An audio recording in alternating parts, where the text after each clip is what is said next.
Uncle Luke is here to show us the way to go home, and home is where God is. That's the facts.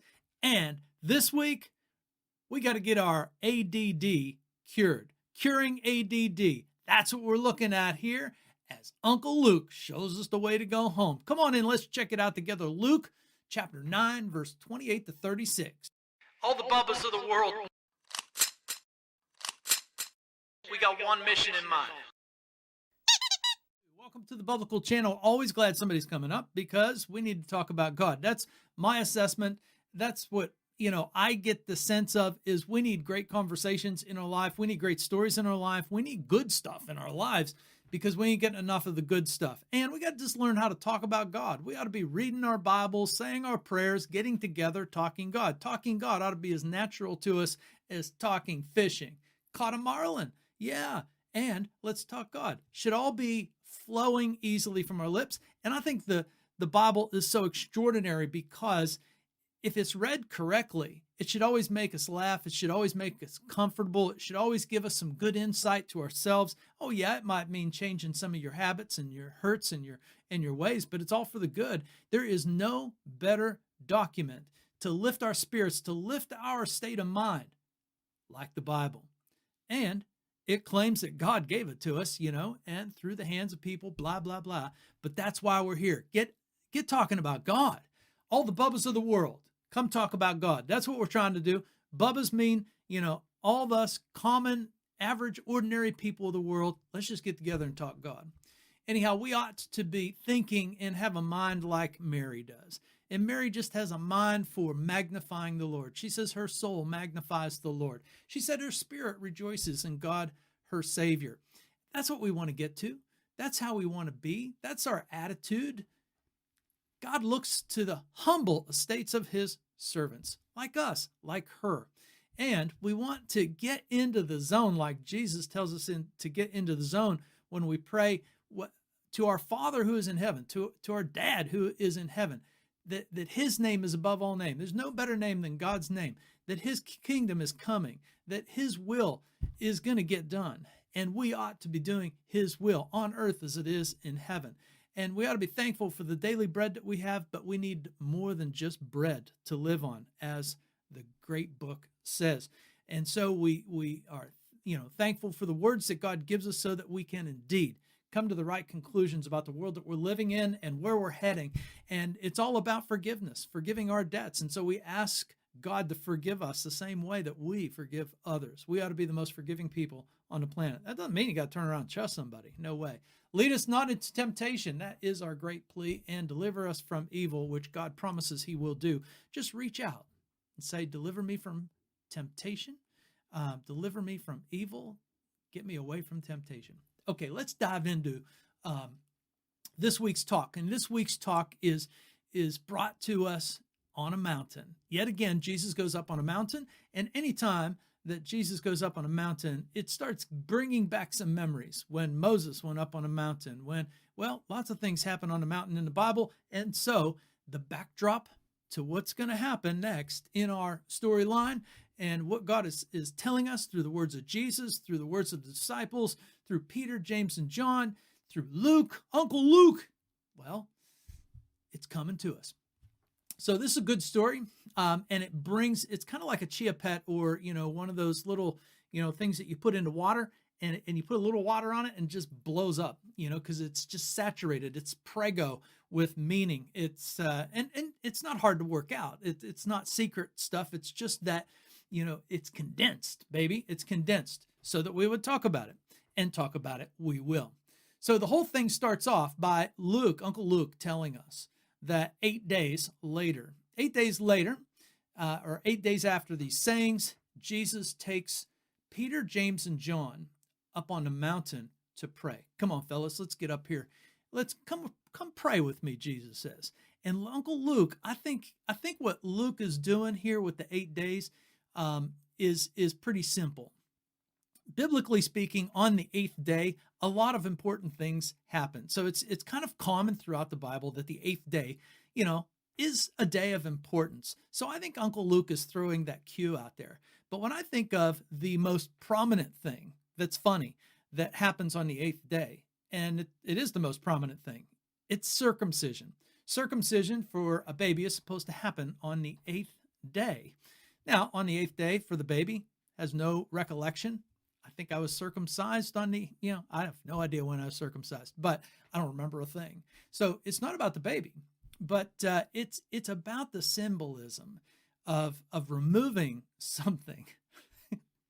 I don't need to explain to you how circumcision works with a male, but I think that Uncle Luke is having a little bit of fun here, because Peter, James, and John are being taken up on the mountain to pray with Jesus, and I think Jesus has a circumcision in mind. It is time for these guys to start really understanding who he is, that they're going to have to get rid of some of their old dead skin, so to speak, of what they think they know or who they think Jesus is. It's time to start packing in a real big picture of who Jesus is. And I think that's just Uncle Luke being a little bit funny. At the eighth day, something big's going to happen. Something important's going to happen. Circumcision, I think, is happening to these guys. These guys are being trimmed down, baby. Jesus is training them. They are training us. Jesus is training us. It's all, part of the package as to what's going on. But I think there's some play going on with the eighth day here. Nonetheless, we get right into it.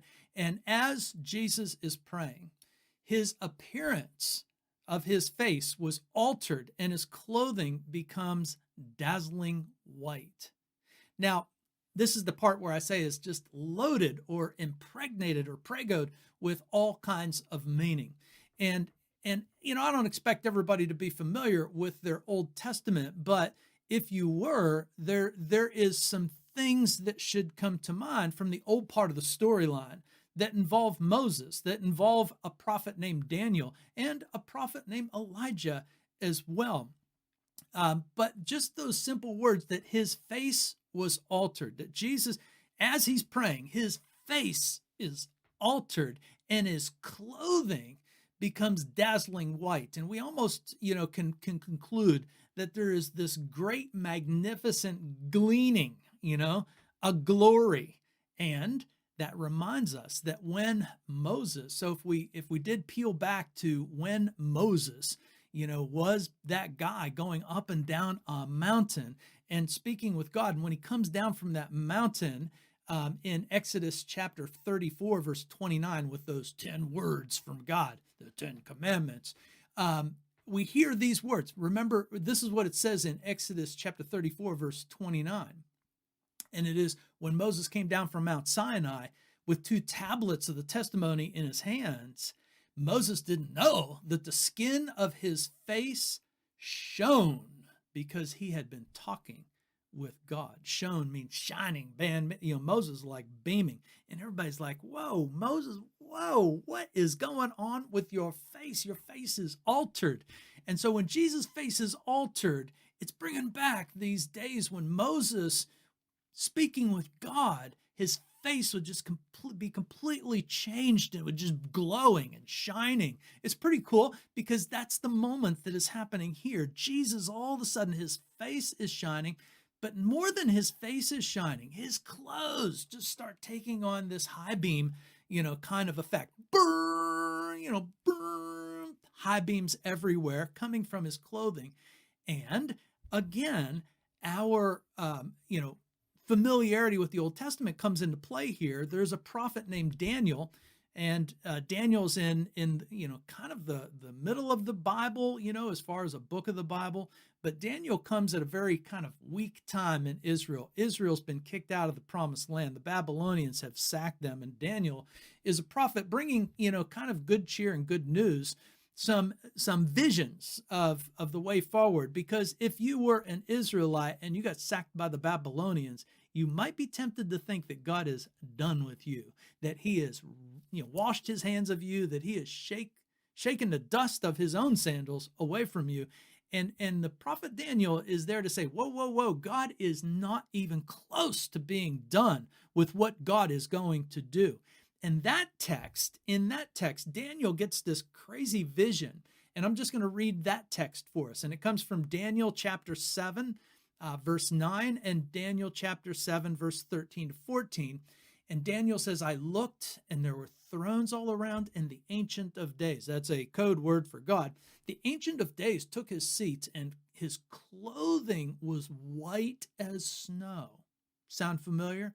Jesus' clothing up on the mountain just turns this glistening high beam white. And Daniel, in his vision, sees God in this ultra magnificent wardrobe of white, like you've never imagined white before, right? Okay, so his clothing was white as snow, his hair's like pure wool. And Daniel says, I saw visions in the night, and clouds rolled in, and there came out of the clouds one like a son of man, which just simply means human. So Daniel sees, 700 years before Jesus, something like that. Daniel sees, probably about 600 years before Jesus. Daniel sees this human being coming before the Ancient of Days, God. And this one, like a human being, goes before God, and the Ancient of Days gives this man a dominion and a glory and a kingdom that all people and all nations and all languages would serve him. That his dominion is an everlasting dominion which shall not pass away, and his kingdom is one that shall not be destroyed. So those were the words of Daniel's vision. And so when all of a sudden Jesus' face transfigures, and when his clothes transfigure, they're not just randomly transfiguring for no good reason. They are transfiguring according to the events that had happened in Israel's past, things that they knew about. And an Israelite should have known about these things if they had gone to synagogue, which most of them did. And so even Peter, James, and John here, I think they get the message whenever it clicks. They're like, holy Toledo, this is big timey kind of stuff. So Jesus transmorphs, into, this figure, but this figure that he's transforming into is a reminder of the days of Moses, a reminder of the days of Daniel, and even a reminder of the prophet Elijah. And the words the words that come next in this scene is behold. So Jesus has just been turned into this glistening white, kind of figure. Not the ultimate white guy. That's not what's going on. His clothing and his face are just hot on high beams, white in the terms of brightness, not white in the terms of the English or something like queer like that. No. Behold, two men then enter the scene that Peter, James, and John see. And these two men are Moses and Elijah. Moses and Elijah literally show up on this mountain. And they appear in glory themselves, and they're talking, and they're having a conversation with Jesus. And what are they talking about? They're talking about Jesus' departure. Now, it saddens me that some of the translations don't pick up on this. It should just say his exodus, just so we keep everything in line. Departure and exodus mean the same exact thing, but it'd be better if all translations in English, at least, just use the word Exodus, since we, talk about Israel coming out of Egypt as the Exodus. This is what they're talking about, but they're talking about an Exodus that Jesus is going to accomplish at Jerusalem. So Jesus has an Exodus. Jesus' Exodus is the subject of the conversation that Moses and Elijah show up to talk about. And basically, the picture that emerges here is that Moses and Elijah are on the scene to defer. They're saying, hey, the previous Exodus is all about what Jesus is about to accomplish in Jerusalem. His Exodus is the granddaddy, the mother of all exoduses, and his Exodus, if we start combining the vision, with what we know about Daniel's vision and what we know about Moses' vision, this is all coming together that God's big, gigantic story is coming together in the person of Jesus Christ. And this is what James and John and Peter are brought to see. They are given an inside look at the magnificence of God's plan to bring a dominion, to bring a kingdom, to bring an exodus to not just Israel, but for all the languages and all of the nations and all of the peoples to hear about.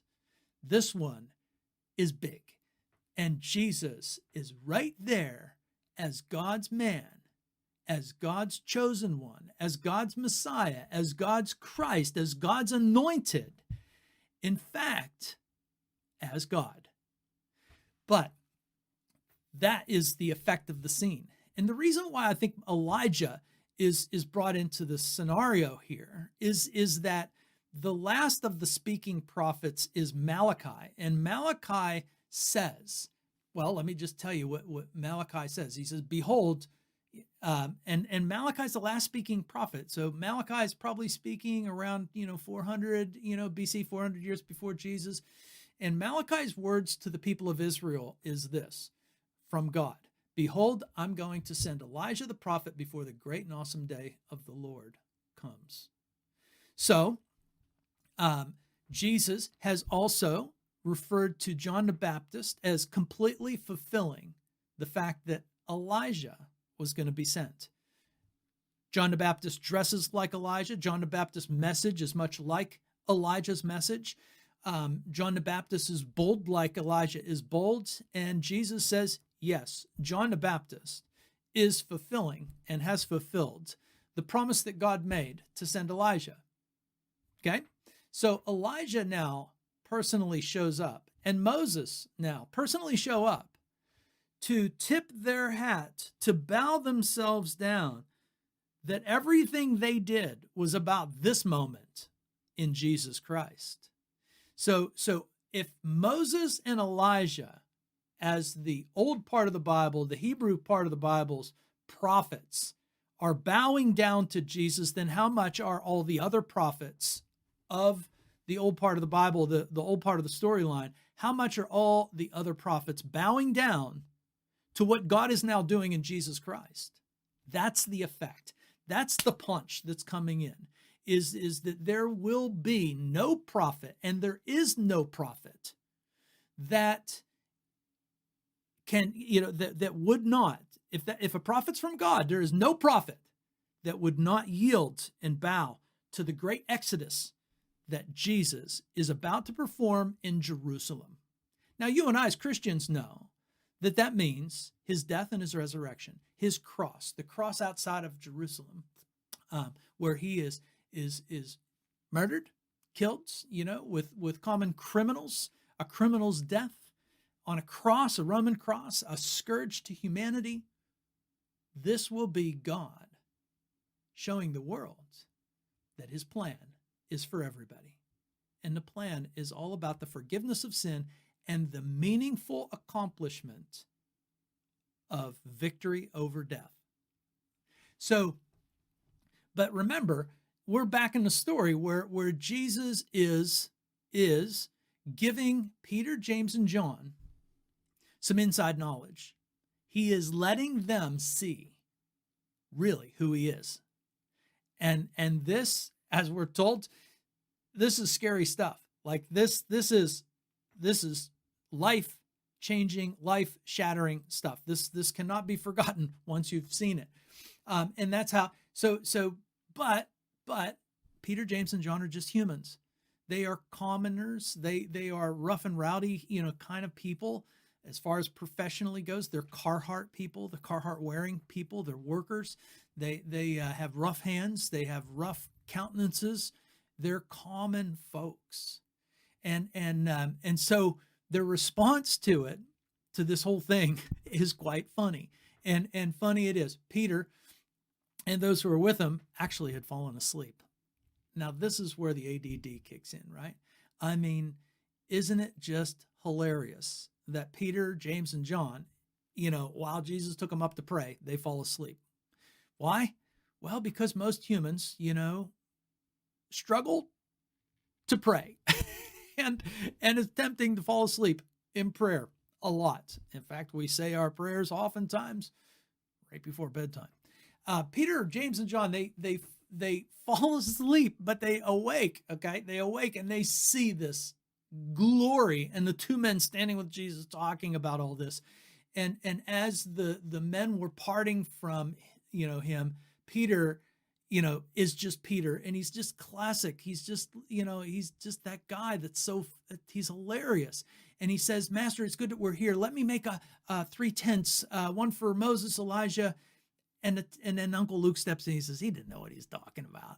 But it's a fun scene because from Peter's standpoint, he sees the magnificence of it, and he knows that he should probably do something concerning a feast. And the Feast of Booths, or the Feast of Tabernacles, was one of Israel's, big time feasts that they celebrated. And it was a lot of fun, the Feast of Booths, because it was a time for fathers and sons. All the men of Israel would make these makeshift branch tents, or these makeshift, it kind of reminds me of structures that Native Americans might use with branches and palm leaves, whatever was available, to make these little booths.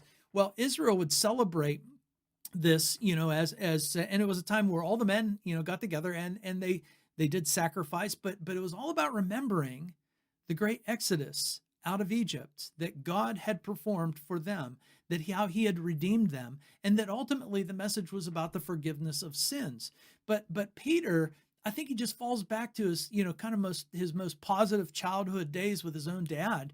He's like, let's make it the festival of booths. I'll make a booth for everybody, and we'll all camp out for the next 10 days in these little makeshift tents, or the next 7 days rather. It was a 7-day ordeal. And even the Festival of Tabernacles concluded on the 8th day with kind of the major solemn event, that kind of wrapped it all up.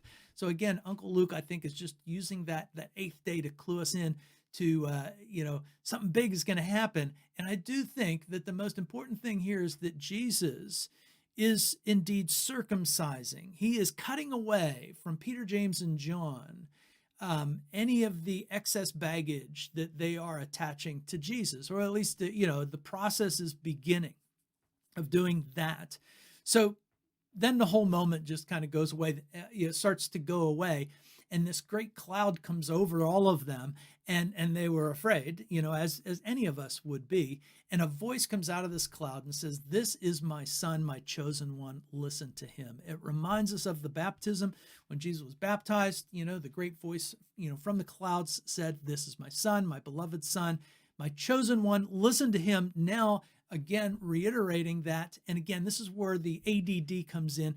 It's kind of like, the grabbing of the ears, and God saying, to Peter, James, and John, "This is him. This is my son. Jesus is my son, my chosen one. Listen to him." Grabbing all these guys by the ears, saying, "Listen to him."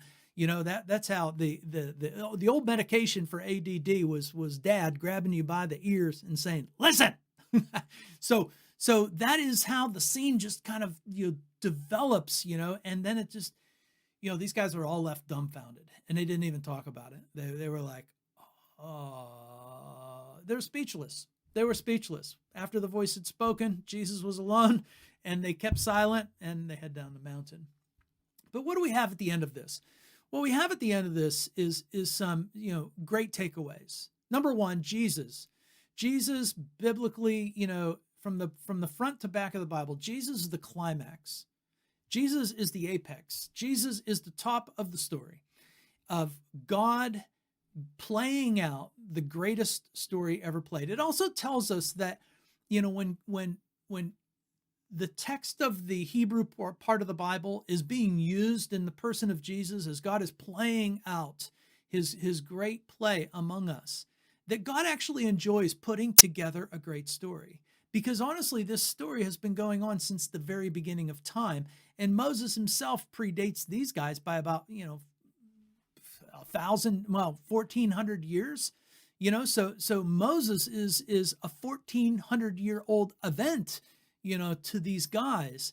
And it just reminds us that this storyline that God has been playing out from Moses to now has engulfed a span of history of 1400 years. And to think that the Bible doesn't keep step with historical accuracy, you're just a lunatic. You're not reading. You don't listen to real people, because it does. The Bible keeps in great step with everything we know about history from 1400 BC up until now. But anyhow, Jesus is the climax of the great story. And Jesus, from this moment, we see that Jesus is absolute big time. There is absolutely nothing bigger than Jesus. When God does something, anything, Jesus is the biggest climactical event. Jesus' exodus is coming up. And that's what these boys have to know. Jesus' exodus is going to involve his cross. He's already told them that he is going to suffer and die and rise on the third day, and they don't get it. And this is part of the package saying, when that day comes, you remember this day too, because I am the glory of God. I am the Shekinah glory that Moses, when Moses had his bright face, I'm it. I am the cause of Moses's bright face. I am who Elijah was, pointing out. I am who John the Baptist is pointing out. Jesus' exodus that is coming up in Jerusalem, the cross of Jesus Christ, is gargantuan. It's huge. And as we remember from Daniel's own words, this is not going to be for Israel. Jesus' exodus, his death and resurrection, his bringing forgiveness to people, to all people, is for all people, for all nations, for all languages. The text couldn't be clearer. Just like Daniel had envisioned, that is what this Exodus is all about. So it is far bigger than the little Exodus that happened in Egypt, 1,400 years before Jesus and 3,400 years ago for us. Jesus is the king of this kingdom that Daniel foresaw. Jesus is the one who has a dominion forever and ever. And Jesus is indeed the answer for our ADD. I teach kids and I see ADD and I know it's a real problem, but there's something about ADD that while it is a real problem, and I encourage people, to take the necessary steps to try to get corrections in for that. But there's also something about ADD that we can all relate to. All of us have ADD. All of us have an attention deficit disorder. All of us have a hard time concentrating and focusing on the right things. Peter, James, and John represent. They represent us as super common. The new dirty dozen that Jesus picks, they're not superhumans. They're like me. They're like you. They have ADD just like me and you have ADD. We all have ADD. And what is the answer to every one of our ADD, no matter how severe your ADD is? To listen to Jesus, to hear him as God's chosen one, to hear him as his chosen son. It is always about Jesus Christ. And who is Jesus is the most important question that human beings can get an answer to. And that is exactly how Uncle Luke is presenting the storyline that Jesus was playing out in front of Peter, James, and John, and in a way that every single one of us should be able to relate to, get, understand, and be able to talk about. Well, that's what we're on about here. Great hanging with you. See you next time.